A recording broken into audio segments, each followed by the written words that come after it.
Ya, ia tidak melakukan apa yang namanya asas demokrasi lah, musyawarah terlebih dahulu kan. Dengan masing-masing fakultas ya, masing-masing fakultas agar supaya apa yang disampaikan benar-benar mewakili, tidak seakan-akan apa nih, saya sebut lucu sekali. Ya boleh.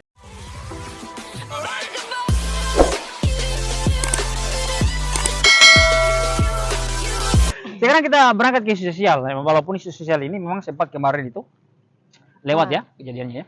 Bahwa kemarin kan ada isu penembakan gas air mata oleh oknum kepolisian yang ada di lingkup WHO. Ya? Iya. Ya, ada isu itu.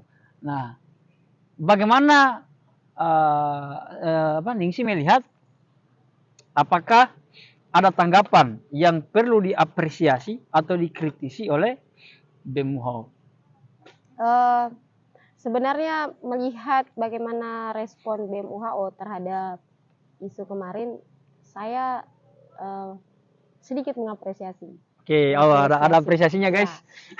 Ya. Bagaimana tindakan dari pimpinan badan eksekutif sendiri yang memilih ia tetap tenang, tidak frontal, dan kemudian melakukan konferensi pers. Oh ya, ada konferensi pers kemarin ya? Iya, tapi saya mengkritisi. Oke, ada lagi kritisnya. Karena di sini dalam konferensi pers, badan eksekutif mengatakan bahwa ia mewakili seluruh mahasiswa, kan, untuk kemudian memaafkan kan, mungkin tidak terjadi permasalahan terkait itu. Tapi menjadi dalam muatan konferensi persnya, sebagai seorang mahasiswa yang intelek, jelas-jelas perbuatan ini kan menyalahi daripada aturan itu sendiri, kan?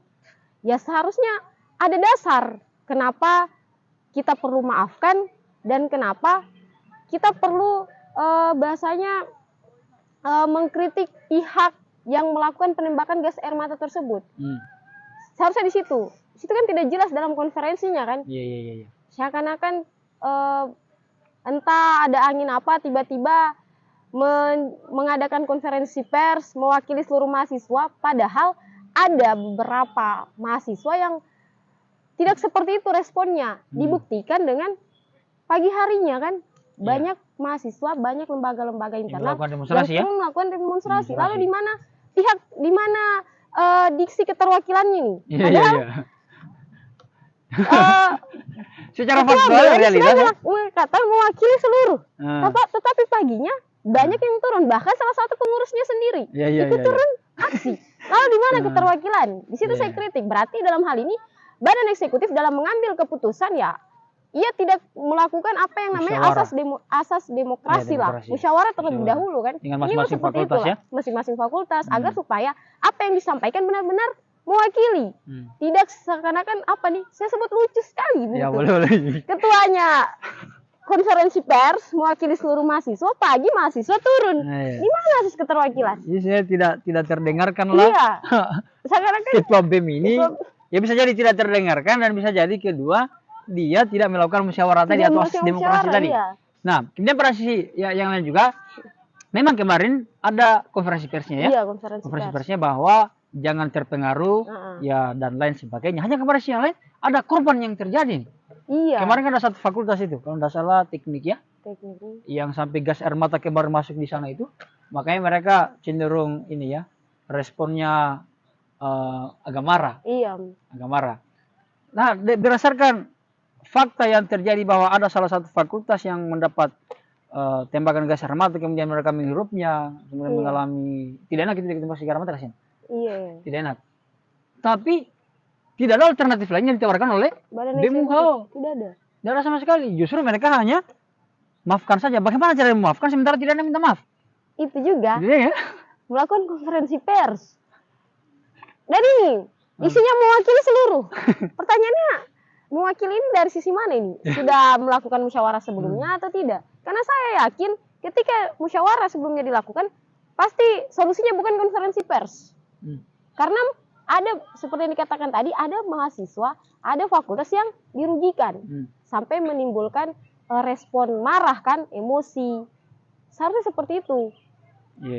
Jadi saya rasa lucu saja badan eksekutif ini ketika merespon suatu permasalahan yang ada tanpa melakukan musyawarah terlebih dahulu, kemudian menyampaikan mewakili seluruh mahasiswa.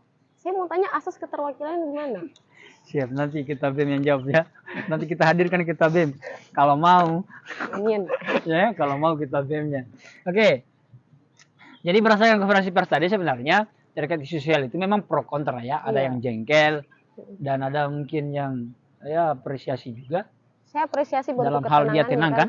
Tapi pada sisinya di balik ketenangannya tidak menentukan alternatif. Tidak mewakili. Tidak mewakili dan tidak menentukan alternatif. Oke. Jadi itu yang perlu dikritisi terhadap isu sosial kemarin yang sempat menyerang lingkup WHO ya. Sosial itu kan bukan hanya masyarakat luar ya, kita juga punya sosial karena kampus itu negara dalam negara ya. Oke. Masih seputar isu sosial. Terkait dengan isu, ada kemarin isu yang cukup hangat itu terkait pencabulan oknum dosen. Ya kan? Ada kan itu kemarin ya? Iya, iya. Nah, terkait dengan kasus ini atau isu ini, Anda tanggapan BEM kemarin? Saya sempat mendengar bahwa ada tanggapan. Oke, berarti apresiasi nih? Saya apresiasi lah, karena dikawal kan, katanya dikawal sampai pengadilan. Tapi bentuk kritis saya, karena secara tidak langsung ada mahasiswa, ada salah satu masyarakatnya yang mengalami, saya menjadi korban lah. Ya. Dan tentu kita ketahui bersama, ketika seseorang menjadi korban seperti itu, apalagi psikologi perempuan kan, pasti ada dampak tertentu. Bahkan saya dengar mahasiswanya katanya sudah pindah dari kampus. Yang perlu saya kritisi, tidak terjadi apa dalam mengawal kasus pelecehan ini. Badan eksekutif yang selalu saya lihat ini pola mainnya dengan pers. Tapi kenapa ketika mengawal kasus ini sama sekali tidak ada bentuk konferensi pers?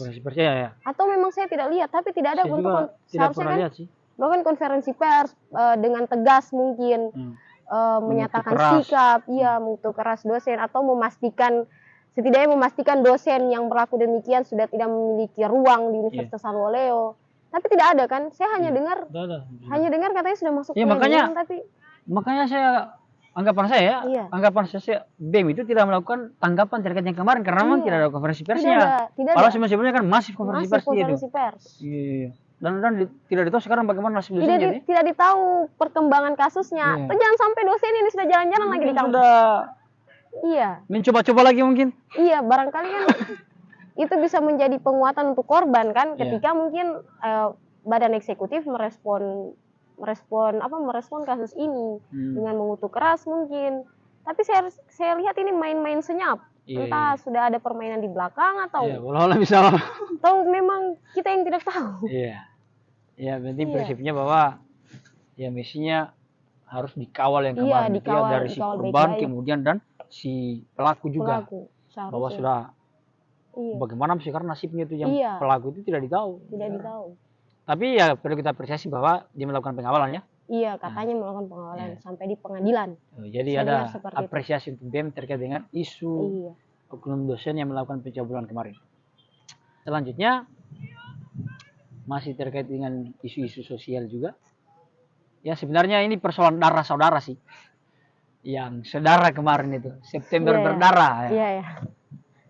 Saya melihatnya bahwa BEM WHO sebelumnya selalu membuat sebuah gerakan besar terkait dengan pengawalan kasus September berdarah yang dimana 2 mahasiswa WHO ini meninggal ditembak oleh polisi kepolisian. Nah, hanya yang mengganjal dalam pikiran saya, kenapa BEM sekarang itu tidak membuat sebuah gerakan yang besar dengan membawa nama KBM. BEM sebelumnya kan masih ada. Itu berdasarkan tanggapan sih, kita mau kritisi atau mau apresiasi ya? Diapresiasi argumentasinya apa? Mau dikritisi apa argumentasinya? Mungkin karena saya tidak melihat bentuk respon dari badan eksekutif, maka saya mengatakan dikritisi. Karena begini, yang pertama, saya kritisi bukan berarti saya meminta badan eksekutif harus turun aksi demonstrasi besar-besaran, tidak. Kita ketahui bersama terkait peristiwa sedara itu sudah menjadi momentum besar di Universitas Aluleo, dan pasti setiap di tanggal itu pastilah akan ada turun masa aksi setidaknya untuk melakukan bentuk peringatan. Ya, Badan Eksekutif Mahasiswa ya sebagai sentralnya lembaga internal kampus, sebagai pusatnya komunikasi, ya seharusnya merespon ini.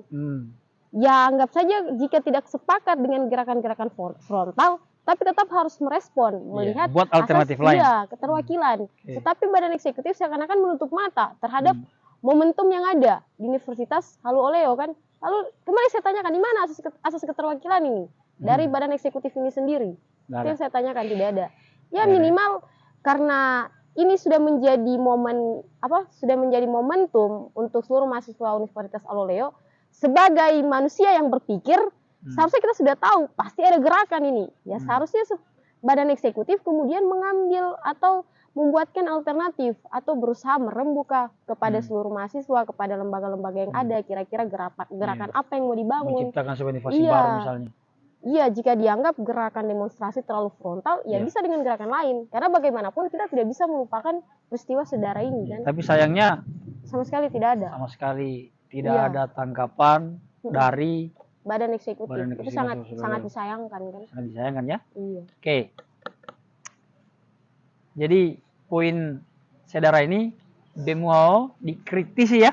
Karena persoalan tidak ada membuat sebuah gerakan dengan nama KBM. Wow. Oke. Selanjutnya kita bergeser ke isu ya politik. Ya kalau secara isu politik ya kita bicara sama tataran secara struktural saja ya. Iya. Bahwa ada aksi saling cubit-mencubit ya, yang terjadi antara BEM dan MPM kemarin ya. Ada aksi itu saling cubit-mencubit. Artinya bahwa ini menunjukkan sebuah ketidakharmonisan politik antara dua lembaga ini. Iya. Nah, Ningsi bagaimana menanggapinya? Ya jelas mungkin diapresiasi ya. Ya paling kan dikritisi ini ya, silakan. Saya seperti ini melihat dinamika kemarin. Ini tanggapan saya ya, sebagai mahasiswa lah. Ya, semoga didengar sama ketua BEM ya. Saya lucu saja. Badan Eksekutif beserta rekannya yang sama-sama seharusnya bekerja sama menjalankan aspirasi mahasiswa, justru seakan-akan membuat lelucon di atas panggung. Saling mengkritisi. Oke. Apalagi melibatkan pers kan, seakan-akan masalah dapur dibawa-bawa di luar dan sama sekali tidak substansial masalahnya.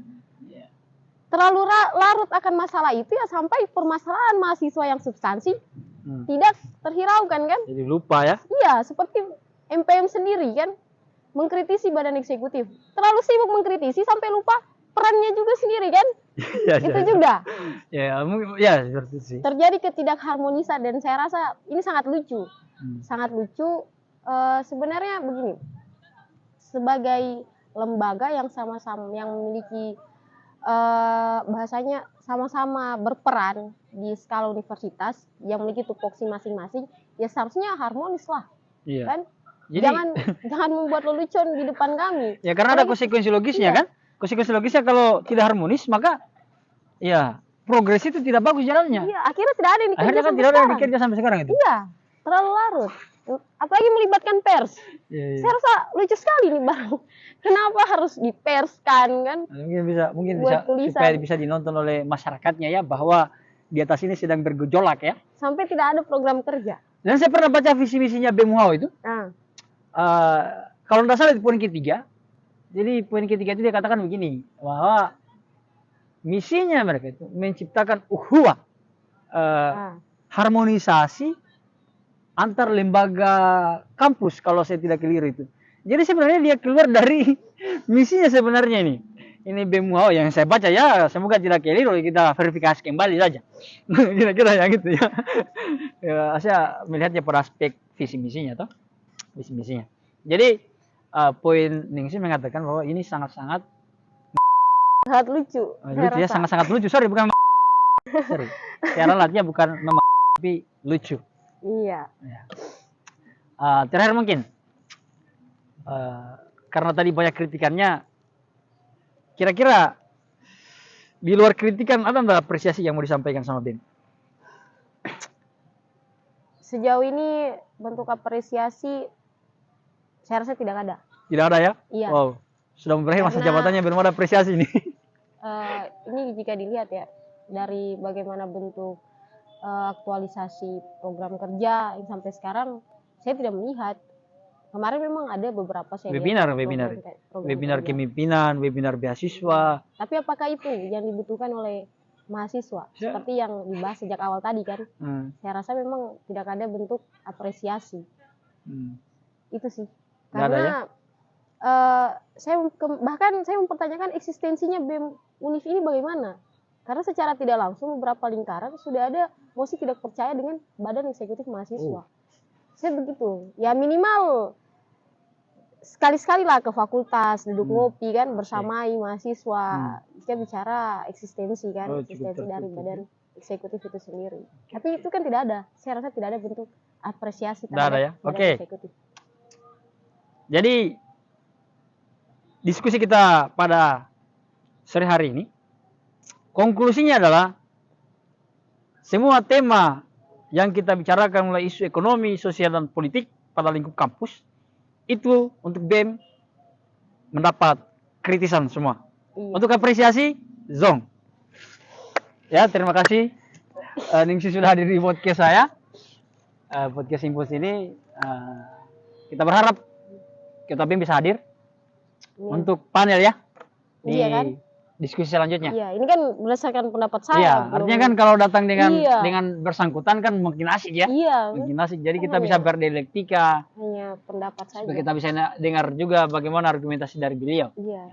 Mungkin itu Ningsi sudah menyempatkan waktunya hadir untuk kedua kalinya di podcast ini. Saya ucapkan terima kasih. Siap.